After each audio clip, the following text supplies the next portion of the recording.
Hey y'all, my name is Adina Barnett Miller, but I'm known to my students as Mrs. B. I've been passionate about West Virginia history for as long as I can remember, but my mom would tell you it all started when I was 3 years old and she bought me a West Virginia counties puzzle at Gino's Pizza. I've taught history in Ripley, West Virginia for over 20 years now, and I'm an adjunct professor who teaches college West Virginia history to high school students.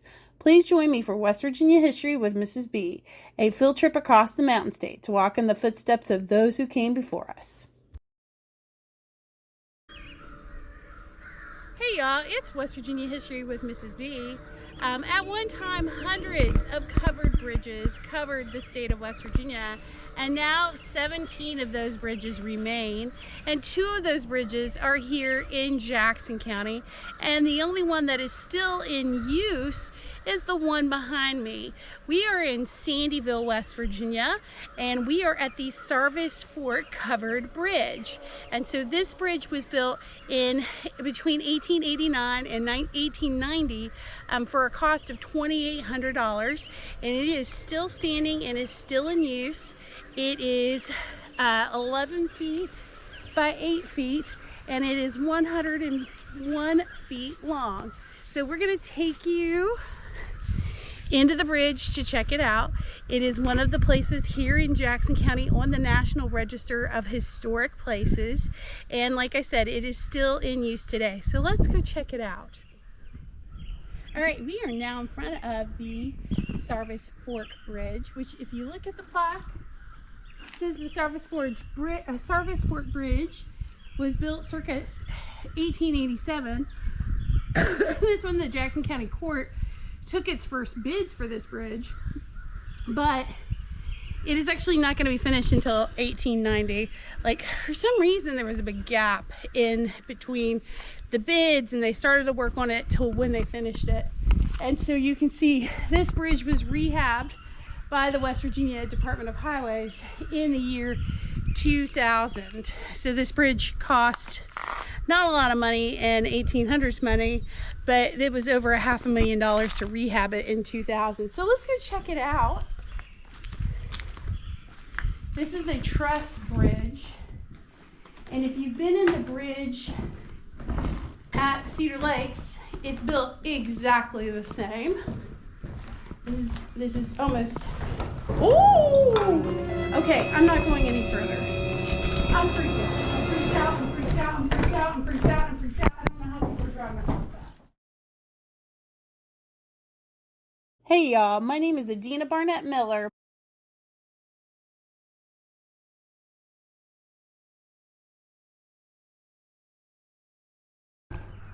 Okay, so this is a truss bridge, as Mrs. B tells me. I'm going to go through here. She's a little anxiety riddled about this bridge, and for good reason. And as we go through here, we have a board that's kind of split here, and you can see through. Here's another one, and I think with the exception of those two, and we're seeing a few gaps here of the wood that makes up the road, and that is a little disconcerting there. About 100 feet long here.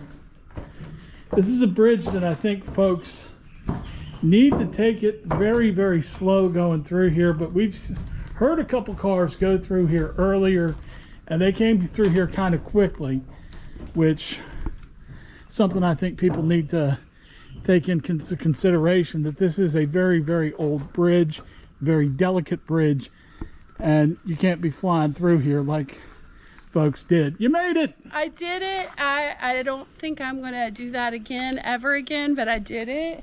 Well, you have to, because we're parked on the other side. I know, so I'm going to go back through. But yeah, like there are a couple holes in that. I'm going to call the Department of Highways on Monday and just let them know that there's some couple spaces that are concerning. So you're probably asking yourself, why at one time were there all these covered bridges in West Virginia and there's only 17 left? And that has to do with the fact that most of our bridges today are built out of concrete and like steel or iron or whatever. And the reason why the bridges were covered is because they're made entirely of wood, and so you covered them to protect the wood so that they would last longer. At one time, there were over 6 covered bridges here in Jackson County. Only 2 remain, and this is the only one that is in use. And so I'm glad it's here. I'm glad that they, this is part of the Department of Highways, so it's being monitored. If you want to have a bridge experience, my recommendation is to go to Cedar Lakes Conference Center so you can see the Stats Mill Covered Bridge, which is the other covered bridge here in Jackson County. And so that is actually protected by Cedar Lakes, and no cars go over it. And so it's just a pedestrian bridge that you can walk across. That bridge was actually moved from its original location to Cedar Lakes in 1986 or 87. But this bridge has always been here since it was built in 1890. So again, at one time there were hundreds of covered bridges in West Virginia, and now only 17 of those remain. And very few of those are actually for-use roads, still used by traffic here in West Virginia. But at one time, this was the way to travel across any waterway in West Virginia. So thanks for joining us.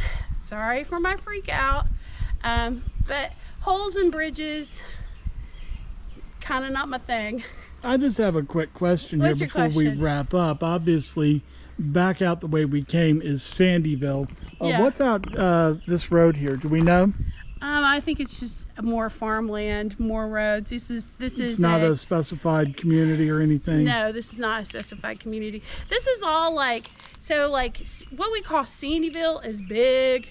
And so it kind of now, like the center of that is the Gilmore School. But Sandyville has pockets of little communities. So like Odaville, technically this is Odaville. And so at one time this was Odaville. Up the road was like New Era.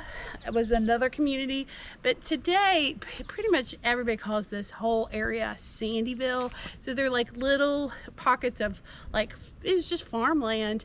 At one time there was a railroad that did come through here, so it ran from the B&O line that was on the Ohio River at Ravenswood, and so it went from Ravenswood through Crow Summit to Sandyville, then over to Elizabeth, to Spencer, and then on to Glenville. And so that's why there are all these little pockets of people, because at one time those were railroad stops. So, but not anymore, because the railroad's not here anymore. They took that track up. Now the track along the Ohio River is still there and it's still in use, but the track here is long gone. So I'm glad you asked that question. Again, we just call all this Sandyville, and all of these people pretty much matriculate into Gilmore and Gilmore schools. All right, so thank you very much for answering my question. You're welcome. And I think we're going to get to watch something drive across this bridge. Yeah, so it's a tractor. So we'll watch that happen, and then we'll cross back and get out of your all's hair. Thanks for watching, everybody. Yeah, thanks for watching, and thanks for joining us here on West Virginia History with Mrs. B. Thanks, y'all, for watching. Please like, share, and subscribe to West Virginia History with Mrs. B on both Facebook and YouTube.